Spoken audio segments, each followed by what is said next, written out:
आपली संस्कृती, आपले संस्कार सदा राहू दे आपल्या सोबत। भारताच्या महान ग्रंथांचे आणि काव्यांचे संपूर्ण संकलन सबस्क्राइब करा तिलक।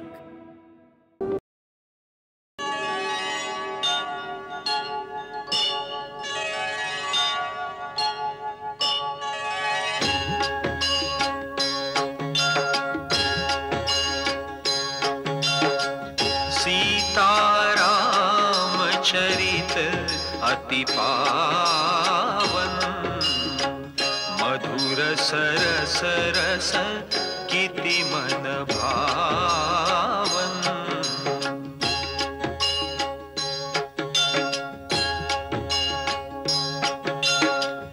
युग युग गीत तयांचे गावे, प्रभु गुण गात मना सुख वावे।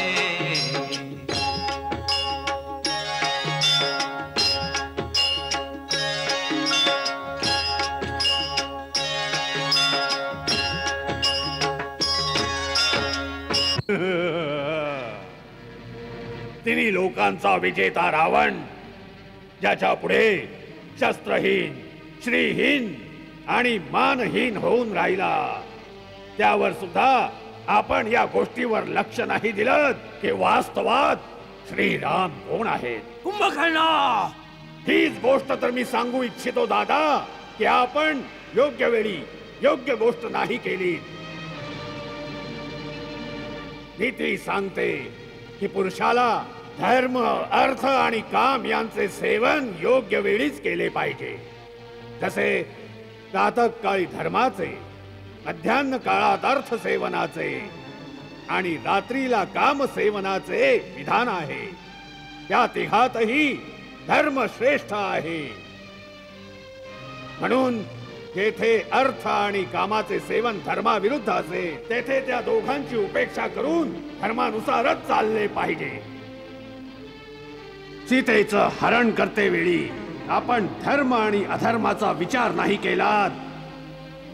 मंदोदरी वहिनी आणि विभीषणाची नीती आणि धर्मयुक्त गोष्ट नाही ऐकली।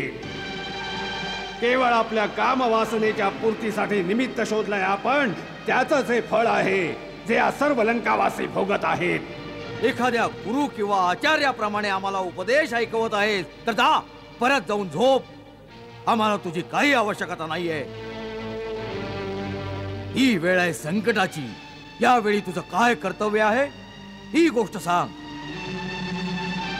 मान्य केलं की आम्ही चुकीनं नारायणाला नाही ओळखलं, मान्य केलं की आम्ही मनाच्या मोहात एका स्त्रीचं अपहरण केलं, मान्य केलं आम्ही आमच्या गौरव आणि अहंकारात आम्ही कोणाचा सल्ला नाही ऐकला। या गोष्टींची चर्चा करून इतिहास परत नाही वळणार। जे घडून गेलं, बुद्धिमान त्याचा शोक नाही करत, भविष्याची चिंता कर्मयोगी नाही करत। यावेळी या क्षणी काय करायचंय याचा निश्चय आवश्यक आहे। मग निश्चय कर, तुझा आपल्या जातीप्रती, तुझ्या भावाप्रती काही कर्तव्य आहे की नाही।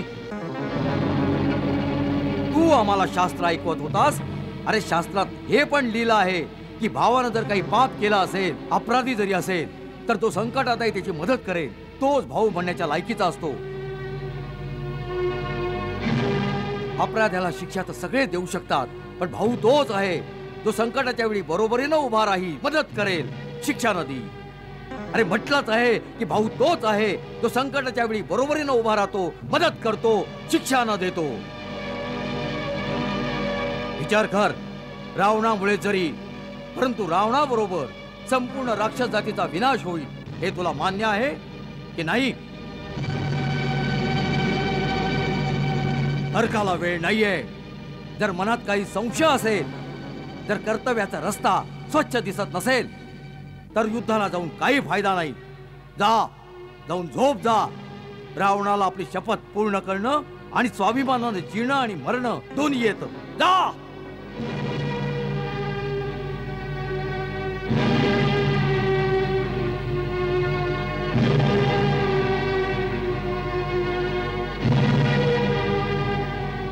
दादा, आपण मला नीट प्रकारे समजला नाहीत.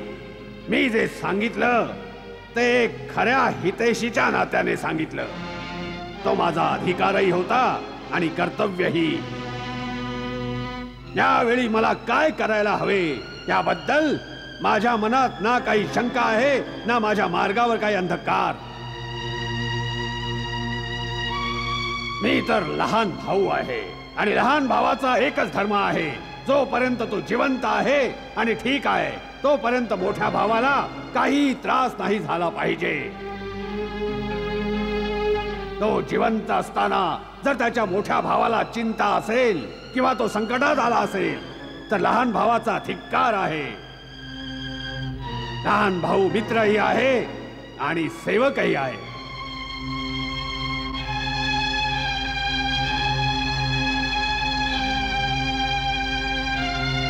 कुंभकर्ण, आम्हाला तुमच्यावर गर्व आहे.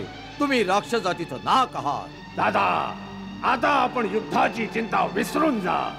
मी आपल्याला वचन देतो की आज सूर्यास्त होण्यापूर्वी त्या वनवासी राजकुमारांची मस्तके लंकेच्या गल्ली बोळामधून चेंडू प्रमाणे पायाने ढकलत घेऊन येईल. त्यामुळे ज्यांचे प्रिय संबंधित या युद्धात मारले गेले आहेत ते पण येऊन त्यांना एक एक ठोकर मारू शकतील. जर मी जिवंत राहिलो तर आज रात्री लंकेत विजयाचा उत्सव होईल. परंतु काय?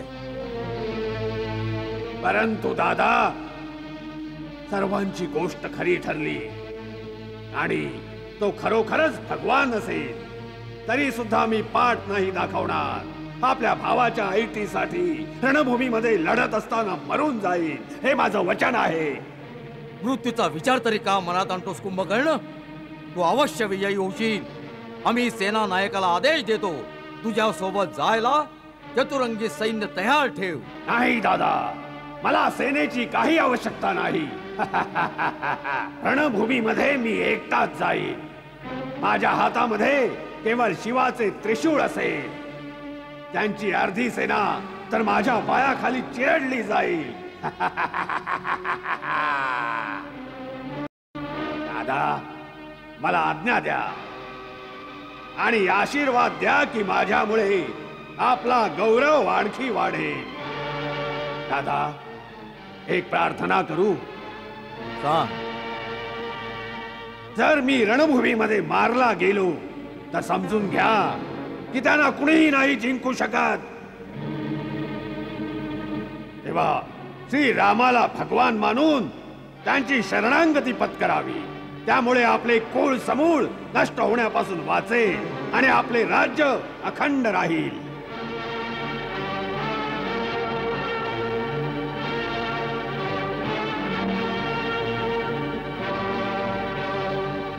प्राणी जेव्हा आपल्या कुटुंबियांबरोबर बसून वैभव भोगतो तेव्हा तो प्रसन्न व संतुष्ट होतो. जर तुझ्यासारखा भाऊ नाही राहिला तर तिन्ही लोकींचं साम्राज्य राहण्यासाठी काय कामाचं? भाऊ, भावाचे मुलगे, आपले मुलगे मारून कसा ऐश्वर भोगू शकेन रावण? गा कुंभकर्ण, मृत्यूची गोष्ट करू नकोस. युद्धाबद्दल बोल, युद्धातील विजयाबद्दल बोल. जा.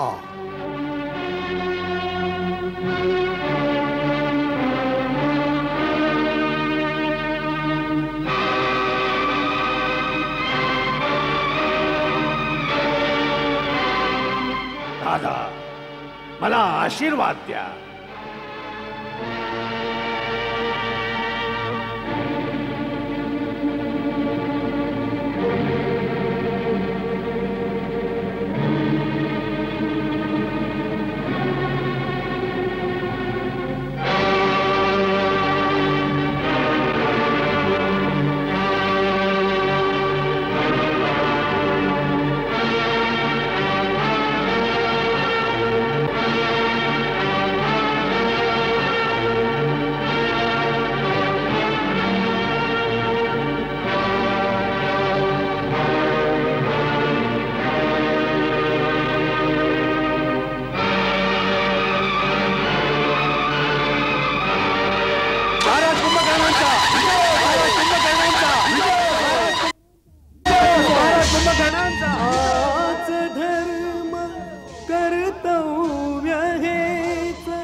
आज से बलिदान रणभूमी माझी प्रवेशला रण मर्द हा बलदंडसा धरणी अशी कंपित अनपद भार त्याचा साहुनी सेनेत ही हलचल अशी भयभीत पळता सर्वही हा कोण भीषण रौद्रसा अनराक्षसी येई पुढे हा कोण भीषण रौद्रसा अनराक्षसी येई पुढे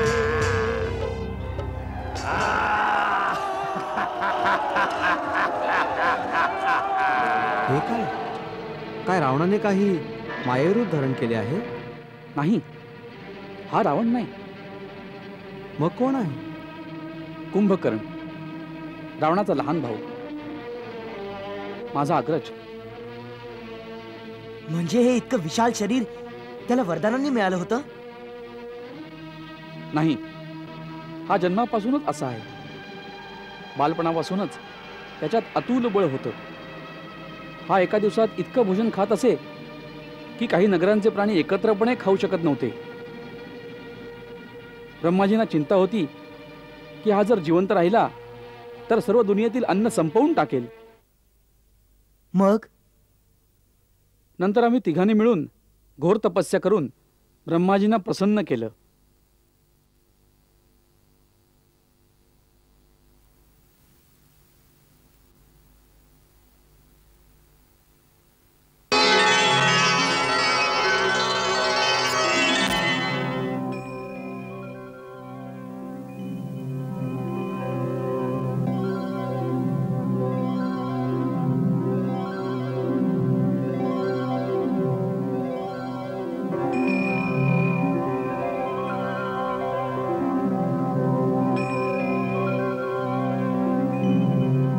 जेव्हा ब्रह्माजींनी तिघांना वर मागण्यास सांगितलं तेव्हा कुंभकर्ण इंद्रासन मागणार होता. इंद्रादी देवता भयभीत झाल्या आणि त्यांनी माता सरस्वतीची मदत मागितली.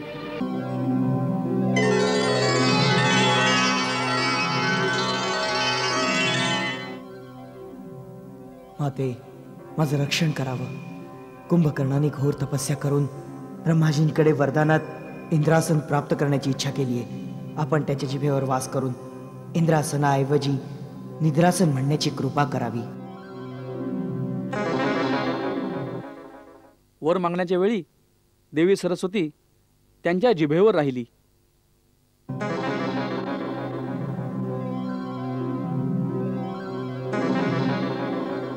आणि जेव्हा ब्रह्माजींनी विचारले तेव्हा त्याने इंद्रासनाऐवजी निद्रासनाचा वर मागितला.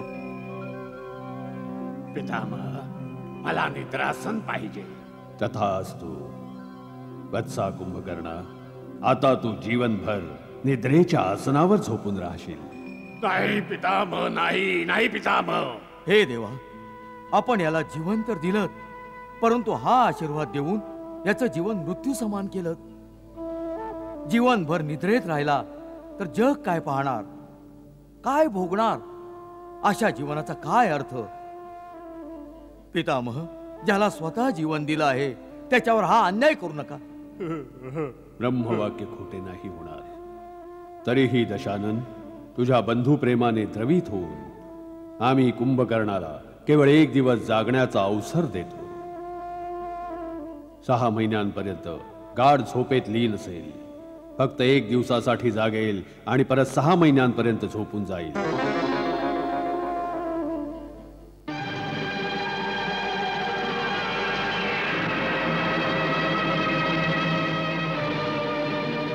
मग काय याचे 6 महिने आजच समाप्त झालेत?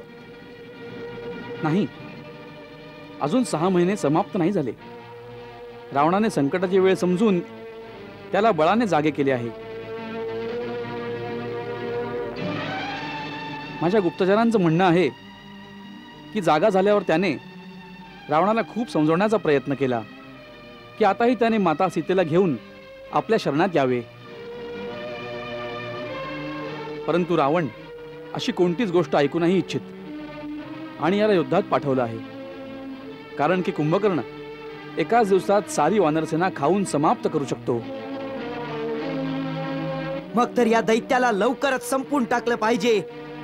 दादा, मला आज्ञा द्यावी. नाही लक्ष्मणा, याला ब्रह्मदेवाचे वरदान प्राप्त आहे. यासाठी मला स्वतःलाच गेले पाहिजे. जर आपली परवानगी असेल तर मी जाऊ प्रभू. नाही महाराज बिभीषण, आम्ही आपल्याला लंकेच्या सिंहासनावर बसवण्याचे वचन दिले आहे.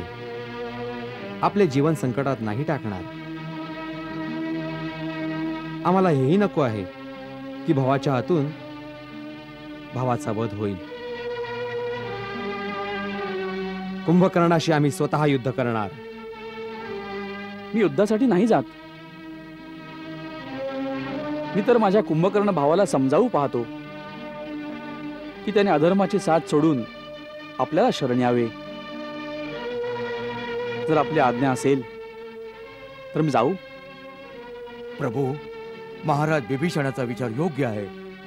जर आपण कुंभकर्णाला आपल्या बाजूला वळवलं तर रावणाची कंबरच मोडेल आणि त्याच्याकडे मेघनादा व्यतिरिक्त कोणताच महारथी उरणार नाही. जर असं होऊ शकलं तर बहुधा विनाश थांबेल. जावे.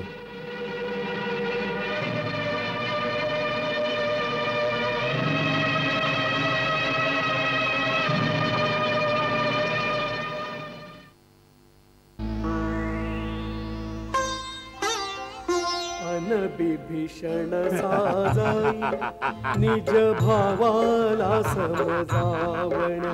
हा कुंभकर्ण मोठा ज्ञानी मानेल कदाचित माझे. विभीषण तू? होय दादा, मी. त्या अभिमानाची बुद्धी आज आपला बिभीषण कुठे घेऊन जाई. वैऱ्याप्रमाणे उभे भावास मोरी भाऊ. विधी लिखिता कोण टाळे, प्रार्थना कोण टाळे.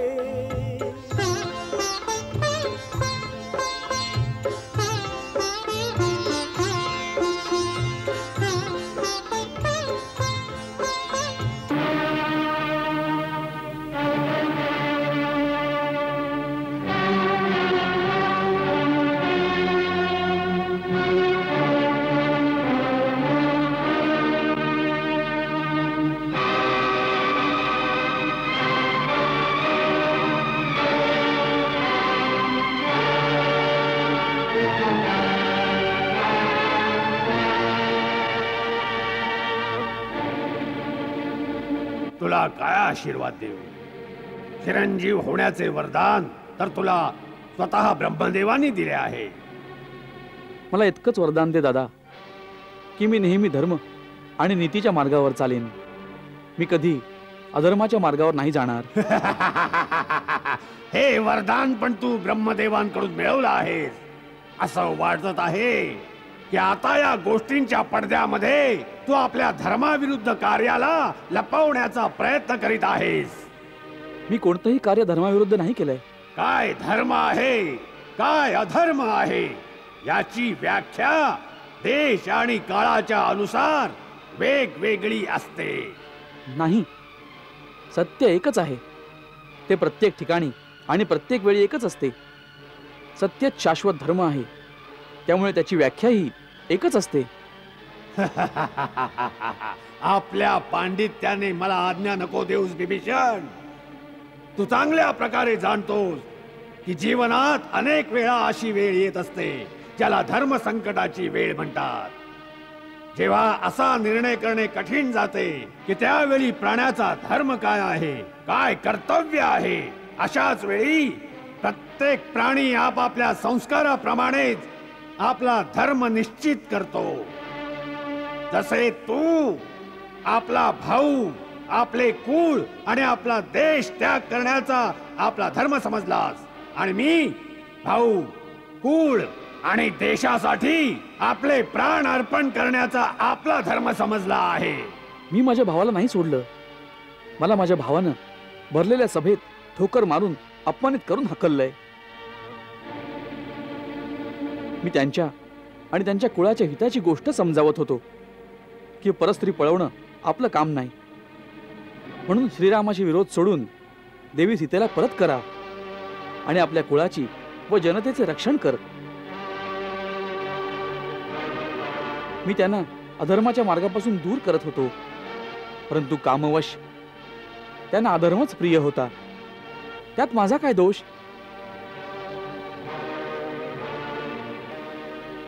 विभीषण, जर शरीरात काही दोष काही रोग आला तर आपली भुजा आपल्या शरीराचा त्याग नाही करत. भाऊ भावाची भुजा असते. तू भावापासून वेगळे होऊन त्यांची एक भुजा कापलीस. जर पराजय झाला तर त्याच्या पराजयाचे कारण तू असशील. तू विभीषण, जर शरीरामध्ये काही दोष काही रोग आला तर आपली भुजा आपल्या शरीराचा त्याग नाही करत. भाऊ भावाची भुजा असते. तू भावापासून वेगळे होऊन त्यांची एक भुजा कापलीस. जर पराजय झाला तर त्याच्या पराजयाचे कारण तू असशील. तू नाही, मी त्यांच्या पराजयाची नाही, त्यांच्या विजयाची गोष्ट समजावत होतो. मी त्यांच्या समोर सुमती, सन्मार्ग आणि श्रीरामाशी तहाचा प्रस्ताव घेऊन आलो होतो. मी यावेळी हा प्रस्ताव आपल्या समोरही घेऊन आलो आहे. दादा, लंकेचं जे राज्य श्रीरामांनी मला प्रदान केलं आहे ते राज्य मला नको आहे. ते राज्य मी आपल्याला समर्पण करतो,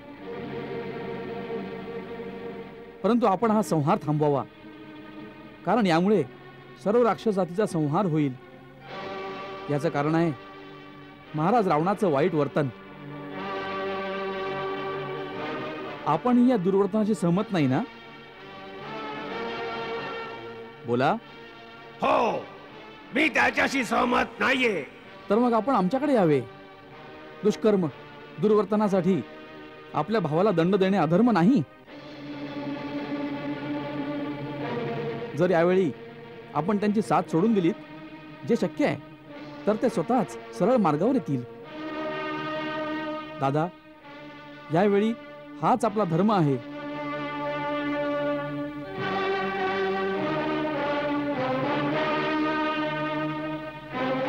अरे विभीषण, याला तू धर्म म्हणतो आहेस, त्यापेक्षा मोठा धर्म आणखी काहीच असू शकत नाही. येणारी पिढी तुला कितीही मोठा धर्मात्मा आणि रामभक्त का ना मानोत, परंतु आपला देश, आपलं कुळ, आपल्या घराशी विश्वासघात केल्यामुळे कधीही सन्मानाच्या दृष्टीने नाही पाहिले जाणार तुला. अरे, ज्यांच्याशी मित्रता केली आहेस त्यांच्या आचरणापासून काही शिकला असतास. भावासाठी भरताचा त्याग पाहिला असतास. भावासाठी लक्ष्मणाची सेवा आणि समर्पणातून शिकला असतास तर तू आपल्या चारित्र्यावर असा कलंक नसता लावलास विभीषण.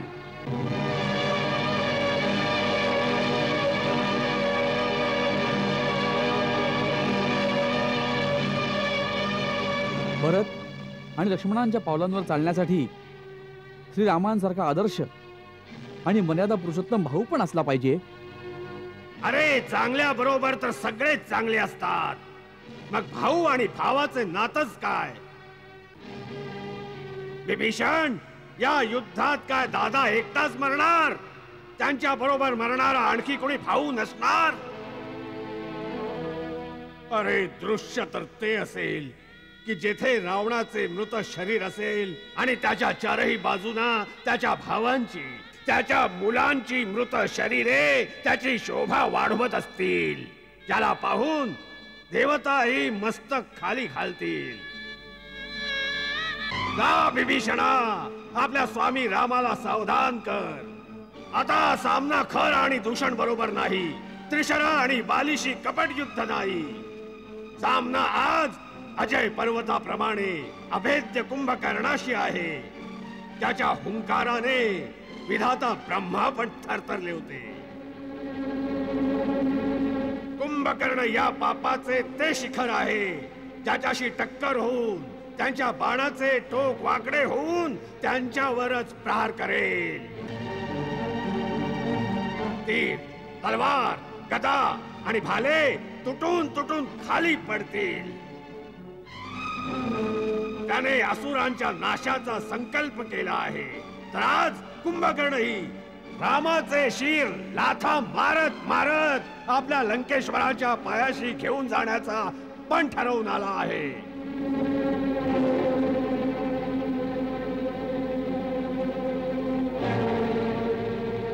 जा जा माझ्या भावा, तू निशस्त्र माझ्या समोर नको उभा राहूस.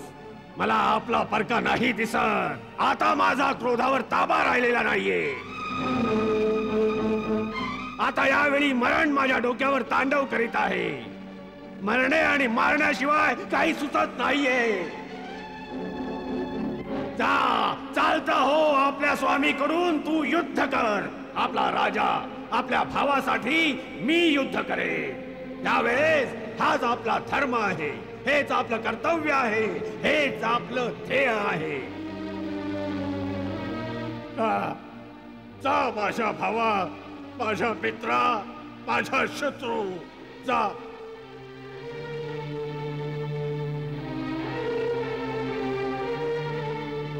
जा, निघून जा विभीषण, निघून जा.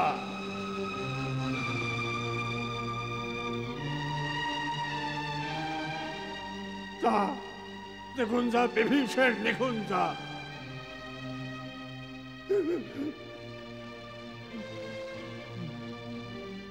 विभीषण, माझ्या भावा,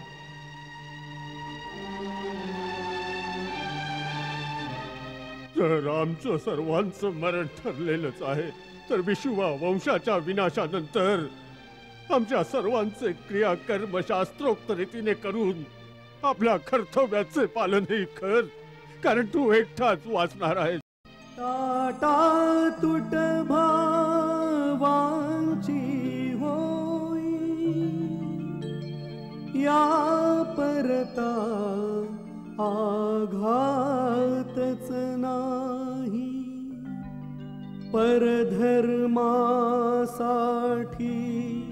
प्राणच जाई या परते सौभाग्यच नाही. रणी भविष्य अनिश्चित आहे. जगणे मरणे दैवाधीन आहे. भाळी लिखित काय कुणाच्या काही कसे कुणा ज्ञातच नाही.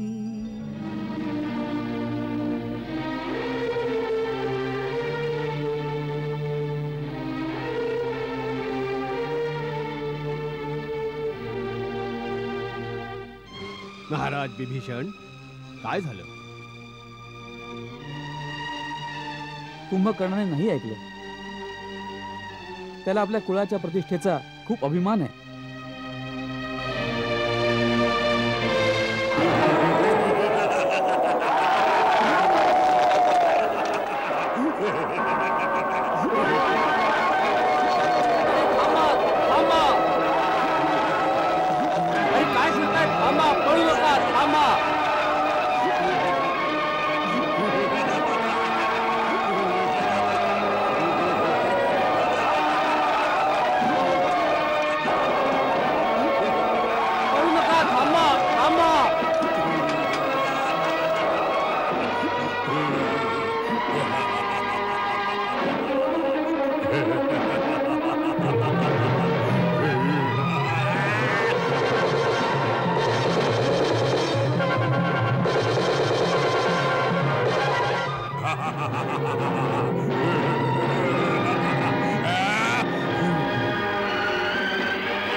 जय श्रीराम,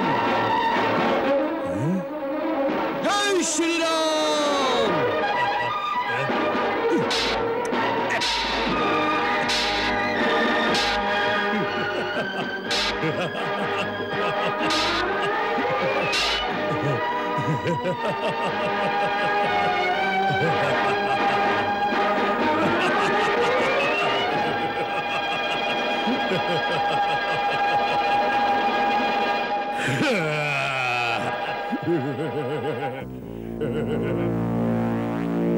परम बलशाली दिसतोयस वानरा.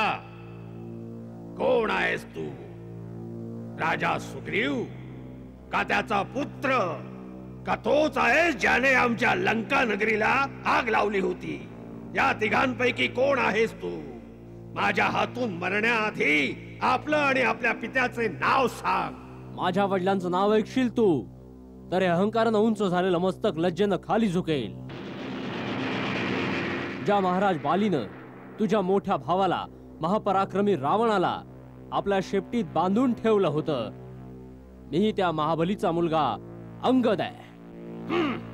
तोच अंगद ज्याला आपल्या वडिलांची हत्या करणाऱ्याची सेवा करताना लाज नाही वाटत? आपल्या वडिलांचे नाव तू खूप उंच केलेलं आहेस. जोपर्यंत जगशील संसार निंदा करीत राहील. मी तुला मारून आज त्या निंदेपासून मुक्ती देईन.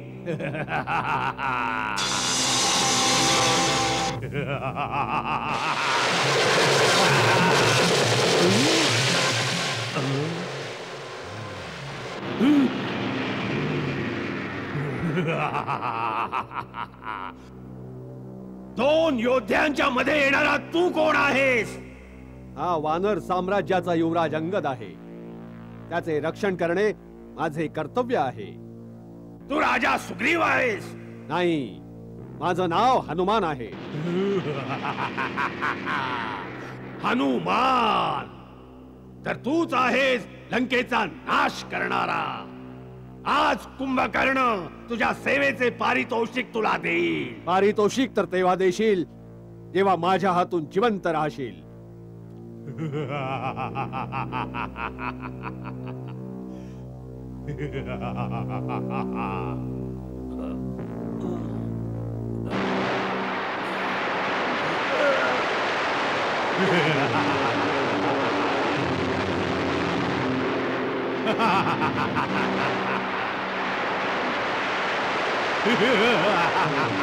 कुंभकर्णा, आज या पर्वताखाली तुझी समाधी बनेल. मी तुला याचाही अवसर देतो. आपल्या मनातली इच्छा पूर्ण कर हनुमान. आणि मी वचन देतो की जर मी या शिळेच्या आघाताने थोडा जरी विचलित झालो तर आपली हार मानून नगरामध्ये परत जाईन. परत कधीही युद्धभूमीमध्ये नाही येणार. फेक फेक, आपल्या पूर्ण शक्तीने फेक फेक.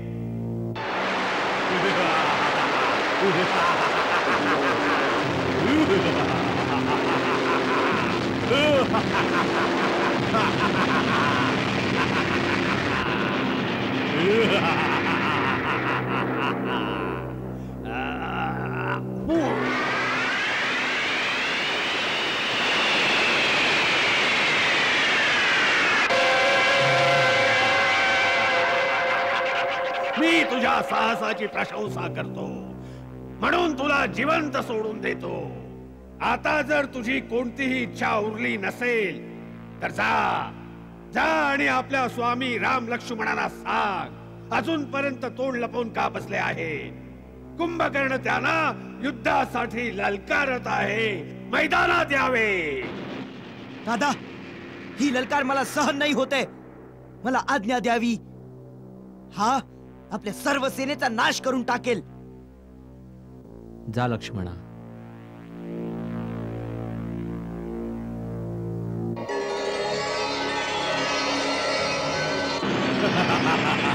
या बिचाऱ्यांवर शक्ती काय दाखवतोयस?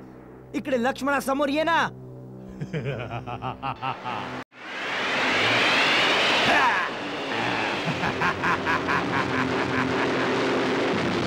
लक्ष्मण, एकटा झाला आहे. जर तुम्ही दोघेही भाऊ एकदम नाही मरू इच्छित हरकत नाही. उगाचच बढाया मारून काय उपयोग आहे कुंभकर्ण? तू आव्हान दिलं होतस, मी आलोय. आता वीर पुरुषाप्रमाणे लढ. अवश्य अवश्य. रावणाचा लहान भाऊ आणि रामाचा लहान भाऊ यांच्यात युद्ध कसे होणार हे पाहण्यासाठी आकाशामध्ये देवतागण उभे आहेत.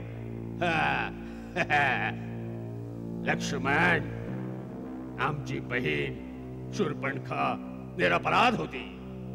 तू ज्या हाताने तिचे नाक कापले होतेस, आज मी त्या हाताना कापून जमिनीवर फेकून देईन, तेव्हा माझ्या मनाला शांती मिळेल.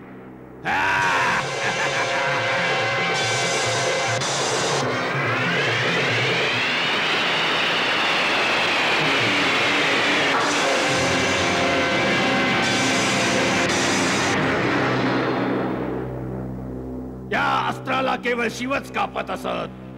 आज तू कापले आहेस, आम्ही तुझी प्रशंसा करतो. परंतु आता तू या अस्त्राला नाही तोडू शकणार.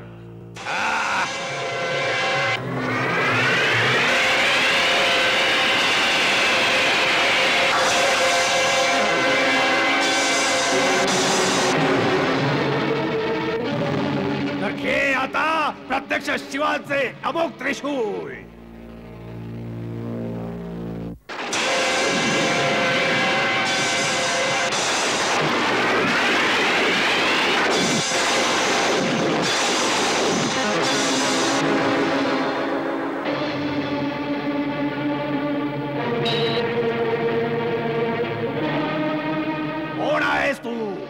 मी आहे वानरराज सुग्रीव, तुझा काळ. बरं झालं तू माझ्या हाती आलास.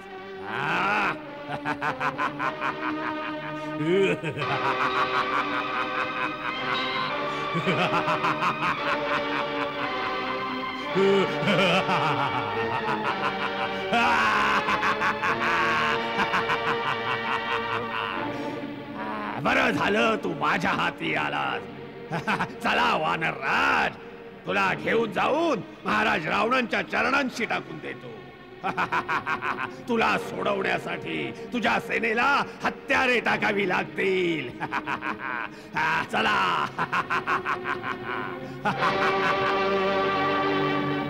प्रभो, कुंभकर्ण जर महाराज सुग्रीवला लंकेत घेऊन गेला तर सर्व वानर सेना आपल्या राजाशिवाय हताश होईल.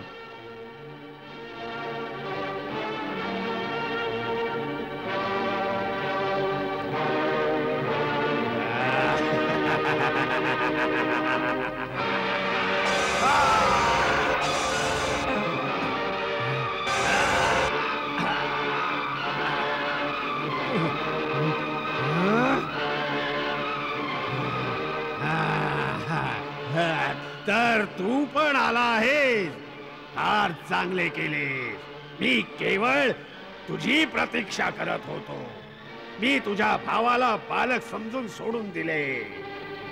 हनुमान आणि सुग्रीव यांचे प्राणही नाही घेतले, कारण की या लहान मोठ्या वानरांना मारून मला काय यश मिळणार. मी केवळ तुझ्या प्रतीक्षेमध्ये अजूनपर्यंत फिरत होतो, परत परत आव्हान देत होतो, कारण की ते ऐकून कदाचित तुझ्या अंगामध्ये क्षत्रिय रक्त उसळेल आणि तू त्या प्रकारे माझ्या समोर येशील. जसे यमाने बोलावल्यावर जीवात्मा शरीरातून बाहेर येतो.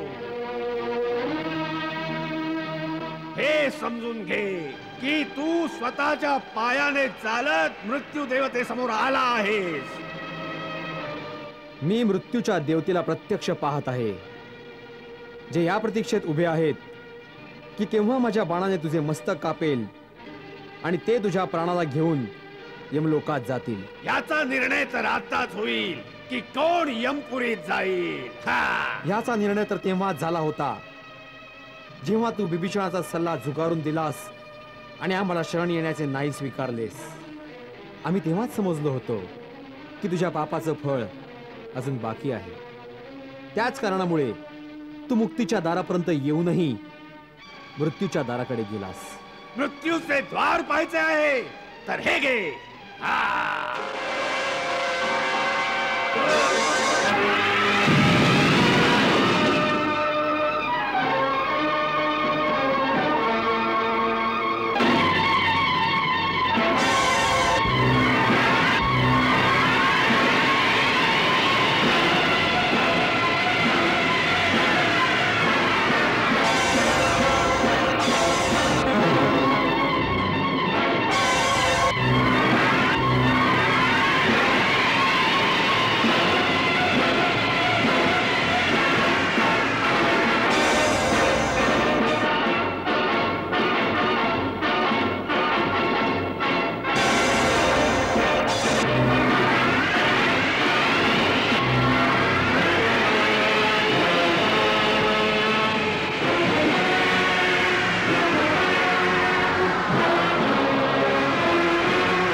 शौर्याची प्रभा पसरते, बाण भुजाना विदीर्ण करती, कापून टाके हातच त्याचे, अस्त्राना धरती हात जयाचे.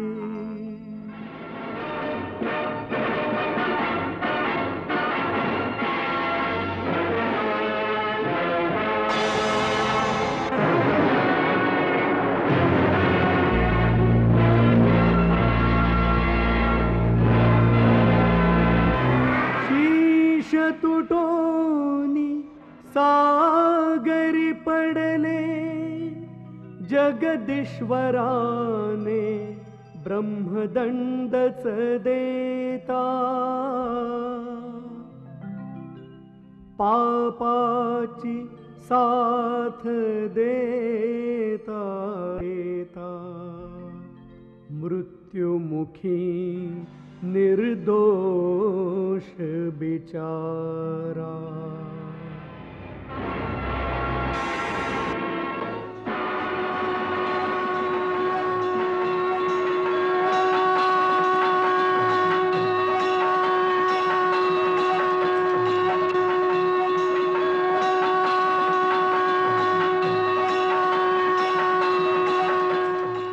राम समर्थक राम भक्त, तन मन राम सुगंध, रुद्ध होतसे कंठ हा, रक्ताचा संबंध. नाही नाही, कुंभकर्ण आहे, अविनाशी आहे, काळ पट्ट्याचा काळ नाही बनू शकत. ब्रह्मा, विष्णू, महेश, सुरेश कुणाच्याही भात्यात तो बाण नाही जो कुंभकर्णाचे प्राण घेऊ शकेल. हे असंभव आहे, असत्य आहे.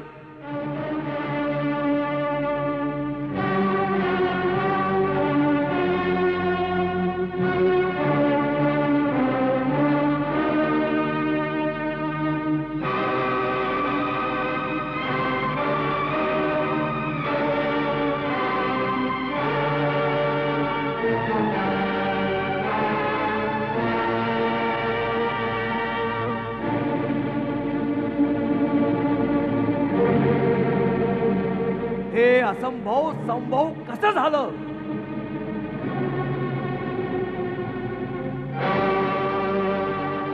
काय स्वप्न तर नाही जे आम्ही पाहत आहोत? कारण कुंभकर्णाचा मृत्यू हे सत्य नाही असू शकत, नाही असू शकत, नाही असू शकत. हे सत्य आहे. रामाच्या बाणानं या असंभवाला संभव केलं आहे. शक्तीच्या त्या सागराला अपूर्व अतुलित रामाच्या बाणानं आमच्या महाबली कुंभकर्ण महाराजांना धाराशाही केलंय. हे सत्य आहे. आपले महाबली महाराज कुंभकर्ण युद्धभूमीत कायमचे झोपी गेले आहेत लंकानाथ. हे सत्य आहे.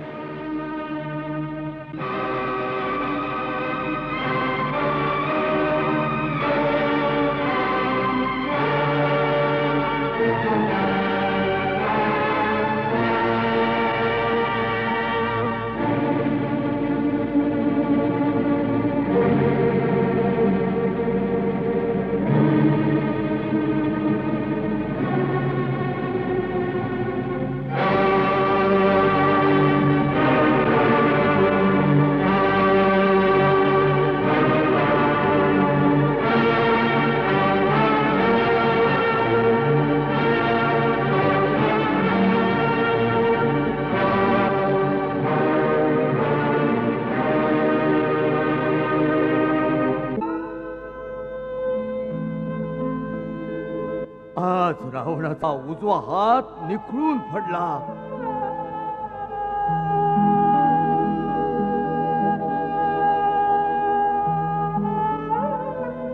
कुंभकर्णा, माझ्या भावा, आम्ही ब्रह्माकडून तुझ्या जागण्याचा एक दिवस या करता नव्हता मागितला की तू लंकेशाच्या प्रतिज्ञावर आपल्या प्राणाची आहुती देशील. आज तू दशानन रावणाच्या अटल विश्वासाचा पाया हलवून टाकलास. कुंभकर्ण, हलवून टाकलास.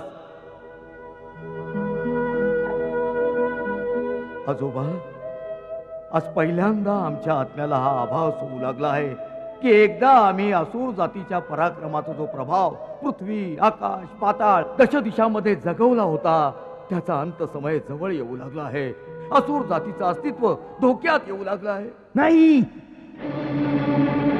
नाही पिताश्री, इंद्राचे वज्र, विष्णूचे सुदर्शन आणि शिवाचे त्रिशूळही असुरांचे अस्तित्व संपू नाही शकलं तर बिचाऱ्या रामाचे बाण काय करतील? युद्धात तर हार जीत हानी लाभ असं होतच असतं, परंतु राष्ट्राची हालचाल काही थांबत नाही यात संशय नाही की कुंभकर्ण काकांचा मृत्यू आपली सर्वात मोठी हानी आहे. परंतु कोणत्याही मोठ्यात मोठ्या योद्ध्याच्या मृत्यूने देश तर नाही हारत ना महाराज.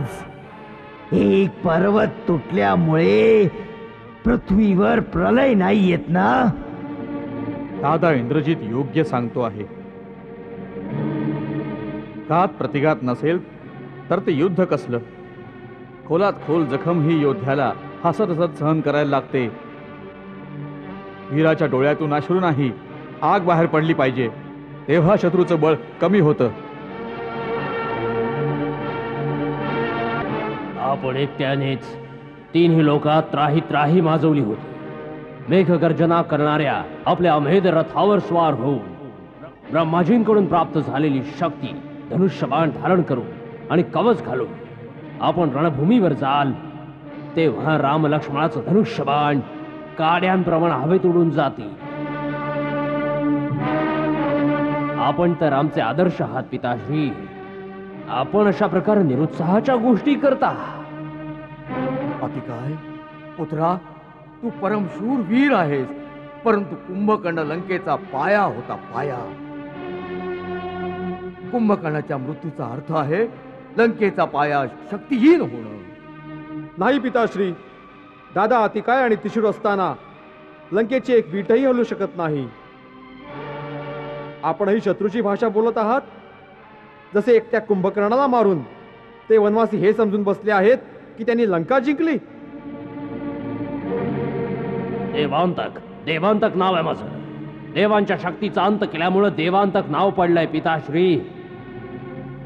मी आपल्याला वचन देतो की राम लक्ष्मणाचा अंत करून नवीन कीर्तिमान स्थापन करीन. उद्यापासून माझं नाव रामांतक होऊन जाईल. नाही, मेघनाद असताना लहान भावांनी युद्धात जाणे योग्य ठरणार नाही. पिताश्रींच्या चिंतांचा अंत तर मी एका दिवसातच करून टाकीन. दादाही नाहीत. मी आपल्यापेक्षा वयानं लहान आहे, परंतु वीरता वयावर अवलंबून नसते. वीरता आत्म्याचा गुण आहे, शरीराचा नाही. आमच्या चौघांची विनंती आहे की आपण वडिलांच्या जवळ राहावं. आम्ही चारही भाऊ, मी, देवांतक, नरांतक आणि त्रिशूरा, आज युद्धाला निर्णायक परिस्थितीला आणून ठेवू. आपण सैन्य बलासह शत्रूवर तुटून पडण्याची आज्ञा आहे पिताश्री. राजकुमार अतिकाय योग्यच सांगतो आहे महाराज. आम्हाला विश्वास आहे या महाबळी महाभट महारथीच्या नंतर उद्या युद्धाची आवश्यकताच नाही राहणार. अतिकाय, त्रिशिरा, नरांतक, देवांतक आज युद्धाचा शेवट करूनच परततील महाराज.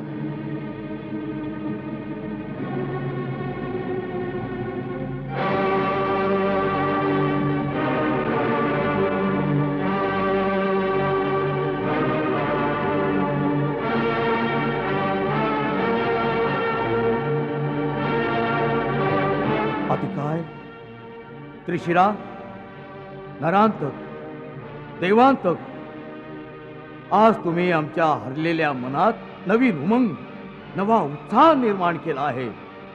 जा, आज सारं जग रावणाच्या या महापराक्रमी पुत्रांचा पराक्रम पाहिल. जा, आज दाही दिशांना असुरांचा जयघोष घुमू दे. सेनापती अकंपन, सेनानायक, प्रमुख सेनानायक, आपण सर्व राजकुमारांच्या बरोबर आपापलं सैन्य घेऊन जा. म्हणजे कोणी शत्रू योद्धा यांच्यावर लपून पाठीमागून हल्ला नाही करणार. या गोष्टीवर विशेष लक्ष ठेवा. जा आणि त्या वनवासियांना संपून आज लंकेच्या विजयाचा शंखनाद करत परत या. जा.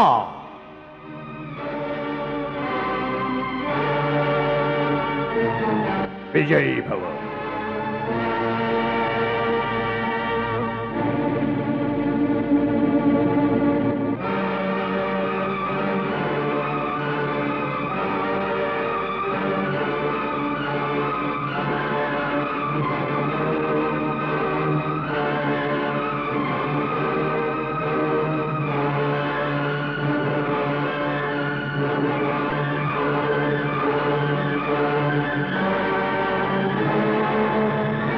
प्रभू, मी माझी अंतर्व्यथा कशी व्यक्त करू? कुंभकर्णासारख्या भावाच्या मृत्यूमुळे माझं डोकं लज्जेनं झुकलं आहे. माझं हृदय दुःखाने भरून गेलं आहे. अशी हीन भावना तर कोण्या कर्महीन, कर्तव्यहीन आणि गरिबाबद्दल व्यक्त केली जाते. आपल्याला तर अशा भावाबद्दल गर्व व्हायला हवा जो आपल्या कर्तव्याचे पालन करताना वीरगतीस प्राप्त झाला. कुंभकर्णासारखा अपूर्व अद्वितीय विराट व्यक्तित्व एकमेव उदाहरण होऊन अमर राहील. न भूतो न भविष्यती. ना कुंभकर्णाच्या आधी कोणी कुंभकर्ण जन्माला होता आणि ना कुंभकर्णाच्या नंतर पृथ्वीवर कोणी कुंभकर्ण जन्माला येईल. असा वीर असूनही त्याने अधर्माची साथ दिली, पापाची साथ केली. हा त्याचाच परिणाम आहे. त्यात आपला काहीही दोष नाही.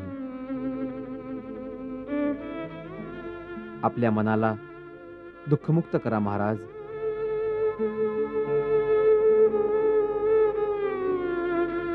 काय सांगतेस माते? रघुनाथांच्या बाणांनी कुंभकर्णाला युद्धभूमीत कायमच झोपवून टाकलं. कुंभकर्ण तर असुरांच्या सर्वात अपार शक्तिमान होता. मुले, तुझे स्वामी श्रीराम तर सर्व शक्तिमान आहेत. त्या स्थिर, वीर, गंभीर, अटळ डोंगर शिखरांना धडकून सर्व शक्ती बारीक बारीक होऊन पसरलेल्या आहेत. कुंभकर्णाच्या मृत्यूने मोठा आघात बसला आहे महाराज रावणाला. या आघाताने काय रावणाच्या हृदयात परिवर्तन होऊ शकेल? हीच दुर्भाग्याची गोष्ट आहे. आघात हृदयाला किंचित विचलित करून टाकत असतात, परंतु राजहट्ट आणि कुमती कुमार्गाने त्याला थोडे सुद्धा विचलित नाही करत.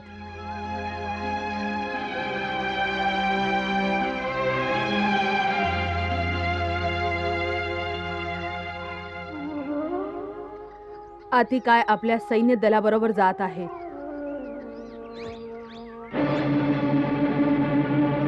जगदंबे, जगदंबे, माझ्या स्वामींच्या बाजूला सदैव विराजमान राहा मातेश्वरी.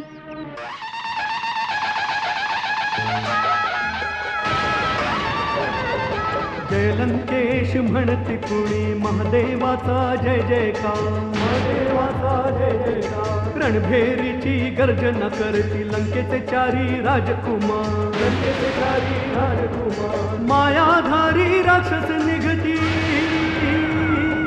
मायाधारी राक्षस निघती घेऊन अस्त्रांचे भंडार. मरण्या मारण्याची धुंदी माथ्यावरी मृत्यूचा विखार, मरण्या मारण्याची धुंदी माथ्यावरी मृत्यूचा विखार.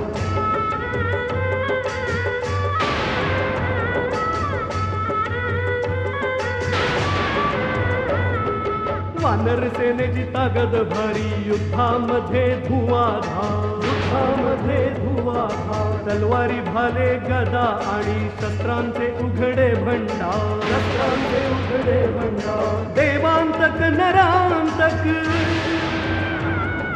देवांतक नरांतक दिमदिला असताती काय.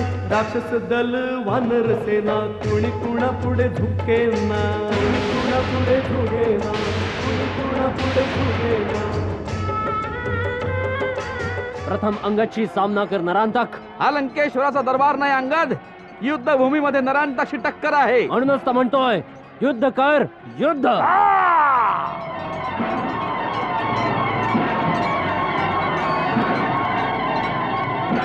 कुठे राम, कुठे लक्ष्मण? अतिकाय माशा डासांसारख्या या तुच्छ मरकटांना मारून आपली शस्त्र खराब करण्यास नाही आला. महेश, आज्ञा वीर असुर कुमार. जा महेश, निरोप लक्ष्मणाला ऐकव. केव्हापर्यंत मोठ्या भावाच्या आड लपून राहणार त्याला सांग. त्याला अतिकाय युद्धासाठी आव्हान देतोय. जशी आज्ञा.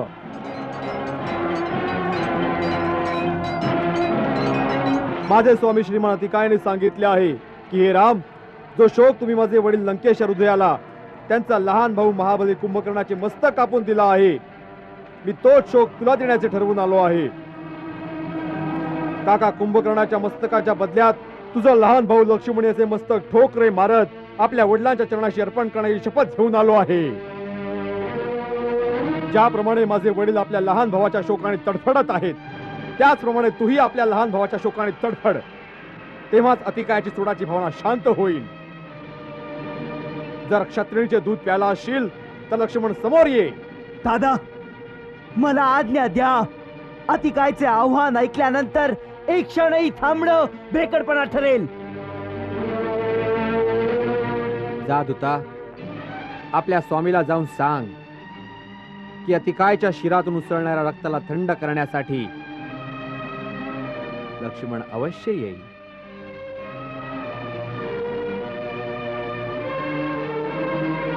अवधेश, अतिकायला कुंभकर्णापेक्षा कमी नका समजू. तो त्याच्यापेक्षा सवयी आहे. कुमार लक्ष्मणाला युद्धात पाठवण्याआधी चांगल्या प्रकारे विचार करा. विभीषणजी, विचार विनिमय सभेतच शोभा देतात, परंतु रणभूमीत विचार विनिमय म्हणजे भेकडपणा. शांत सौमित्र, शांत सौमित्र. हे वीरवर, मी आपल्या आत उसळणाऱ्या शौर्य ज्वराला निरुत्साही नाही करत, परंतु समरांगणाच्या अथांग सागरात उडी मारण्यापूर्वी त्याची सीमा मोजून घेणेही शूरवीराच्या विचाराचं लक्षण आहे. प्रभू, हा अतिकाय रावणाची दुसरी राणी धान्य मालिनीचा पुत्र आहे. त्याच्या प्रचंड पराक्रमाला आपण ओळखलं नाही. एकदा रागानं संतप्त होऊन अतिकाय आपल्या हातानं चक्रवाल पर्वत उपटून फेकण्यास तयार झाला. जेव्हा कैलास पर्वतावरून भगवान शंकरानं आपल्या अग्निमुखी त्रिशूळानं प्रहार केला, तेव्हा या भीम भयंकर अतिकायनी त्याला एखाद्या खेळण्याप्रमाणे पकडून उपहास करत करत महादेवाचा मानभंग केला.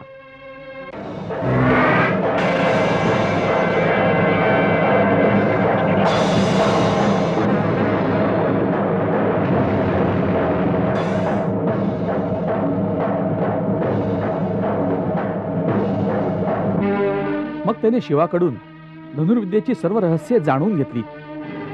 देवतांनाही दुर्लभ अस्त्रशस्त्र प्राप्त केली आहेत त्याने. मंगल भवन अमंगल हारी, प्रभु सुदशरथ अजिर बिहारी.